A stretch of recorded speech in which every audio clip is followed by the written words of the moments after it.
हे देवी माँ, मैं अब अपनी इस छोटी सी बच्ची को लेकर कहाँ जाऊँ? कुछ भी समझ नहीं आ रहा। जो घर था हमारा वो भी टूट गया। अचानक इतनी तेज बारिश आई कि मैंने अपना घर भी नहीं बनाया था कि सब कुछ टूटकर बिखर गया। हे चिड़िया माँ, अब मैं क्या करूँ? मम्मा मम्मा, अब हम कहाँ जाएंगे? हमारा घर तो टूट चुका है। क्या अब हम बिना घर के रहेंगे? नहीं जूली बेटी, चिड़िया माँ पर भरोसा रखो। वो हमारे लिए कुछ न कुछ जरूर करेंगी। बस इस बारिश को रुकने दो, उसके बाद हम दोनों एक अच्छा सा घर बना लेंगे।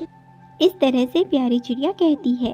प्यारी चिड़िया और उसकी बेटी जूली दोनों ही बारिश में देवी माँ के सामने ही भीग रहे थे। लगातार बारिश हो रही थी।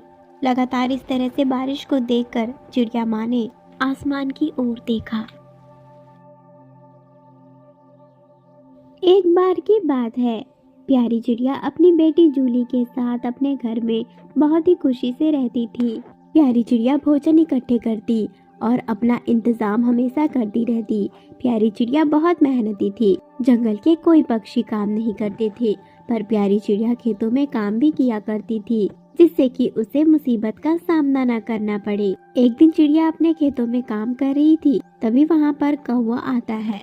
बस करो चिड़िया, बस करो। मेरे खेतों में कितनी मेहनत करोगी तुम? तुम्हारे पति ने जो कर्ज लिया था वो कर्ज तो तुम अब दे नहीं सकती, तो ये खेत अब मेरा हुआ। अब तुम्हारे मरे हुए पति को क्या ही दोष दूंगा। इससे अच्छा तुम ये खेत खाली कर दो।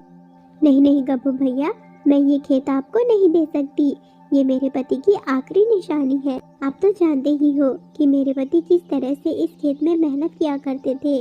मैं भी इस खेत में उसी तरह मेहनत करना चाहती हूँ। और आप अपने पैसों की चिंता मत करो, मैं आपके पैसे लौटा दूंगी। ये सब तो मैं कब से सुनता आ रहा हूँ। मैं तुम्हें कल तक का वक्त देता हूँ। अगर तुमने कल तक मेरे पैसे नहीं लौटाए तो मैं तुम्हारा जमीन ले लूंगा।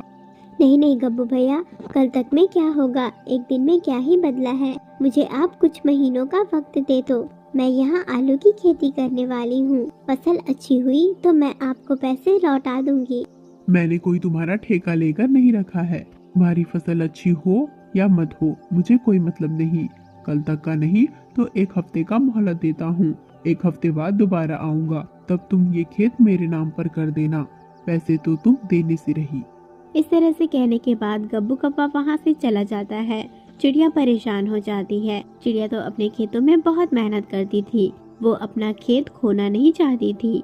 चिड़िया को बीता हुआ समय याद आता है कि किस तरह से उसका पति खेतों में काम किया करता था और अच्छे फसल उगाया करता था। चिड़िया की हिम्मत टूट गई थी। चिड़िया उड़ान लगाती हुई अपने घर आ जाती है, जहाँ उसकी बेटी अपनी माँ को परेशान देखकर समझ जाती है कि कोई न कोई मामला जरूर हुआ है। क्या हुआ मम्मा, आप इतनी उदास क्यों हो? जूली बेटी, वो गब्बू कौवा आया था, खेतों को लेने की बात कर रहा था। तुम्हारे पिताजी ने जो पैसे उससे लिए थे तुम्हारी इलाज के लिए, वो पैसे वो वापस मांग रहा है। पैसे तो है नहीं, इसलिए वह खेत हड़प लेना चाहता है। वो खेत तुम्हारे पापा की आखिरी निशानी है। मैं उस खेत को और इस घर को खोना नहीं चाहती। मम्मा मम्मा, तो अब हम क्या करेंगे? उस कौवे अंकल की आदत को तो आप जानते हो। वो जानबूझकर ऐसा कर रहा है। उसमें दया नाम की बिल्कुल भी चीज नहीं। मुझे लगता है कि वो हमारा खेत हड़प लेगा। रास्ता तो मेरे पास कोई नहीं है। एक हफ्ते का मोहलत दिया है। एक हफ्ते में भला पैसे कैसे बंदोबस्त होंगे? किसी से कोई उधार नहीं ले सकती। वो कौवा और उसकी पत्नी दोनों की नजर हमारे खेत पर ही है। मुझे लगता है कि वो हमारे खेत को लेकर ही रहेंगे। इस तरह से चिड़िया कहती है। चिड़िया और उसकी बेटी दोनों बहुत परेशान थे। चिड़िया अपनी बेटी को इस तरह से परेशानी में देखकर, ये मैं अपनी छोटी सी बच्ची के सामने क्या बोल रही हूँ? मेरी वजह से वो भी कितनी परेशान हो रही है। मुझे ये सब बात जूली के सामने नहीं बोलनी चाहिए थी। जूली मेरी बच्ची, तुम चिंता मत करो, मैं कोई न कोई रास्ता जरूर ढूंढूंगी और अपने खेत को बचा लूंगी। इन सब बातों में मैं तो फल लाना भूल ही गई। मैं अभी फल लेकर आती हूँ।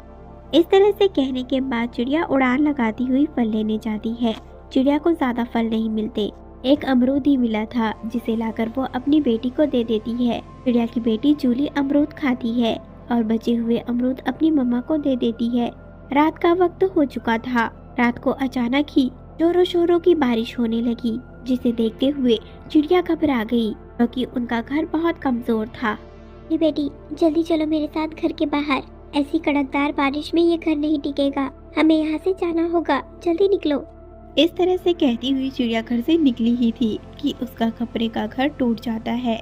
चिड़िया और जूली दोनों ही बच जाते हैं, पर अब उनके पास सर ढकने के लिए छत भी नहीं था। दोनों बहुत परेशान हो जाते हैं। बारिश में उड़ान लगाते हुए चिड़िया अपनी बेटी को लेकर चिड़िया माँ के मंदिर में जाती है।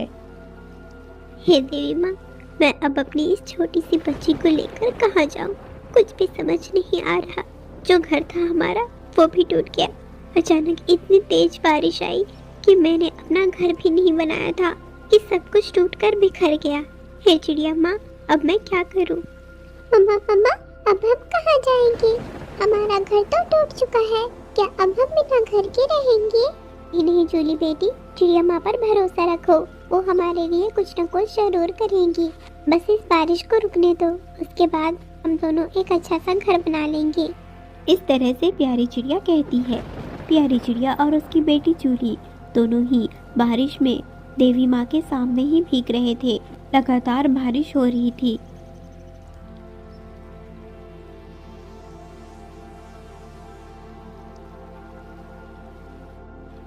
प्यारी चिड़िया और उसकी बेटी दोनों लगातार बारिश में भीग रही थी। ये सब देख चिड़िया माँ को उनके ऊपर दया आ जाती है। चिड़िया माँ ऊपर की ओर देखती है और अचानक ही बारिश रुक जाती है।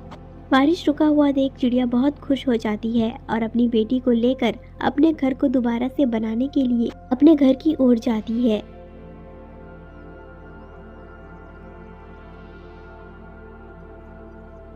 चिड़िया जब अपनी बेटी जूली के साथ अपने घर के बाहर पहुंची, वह दंग रह गई।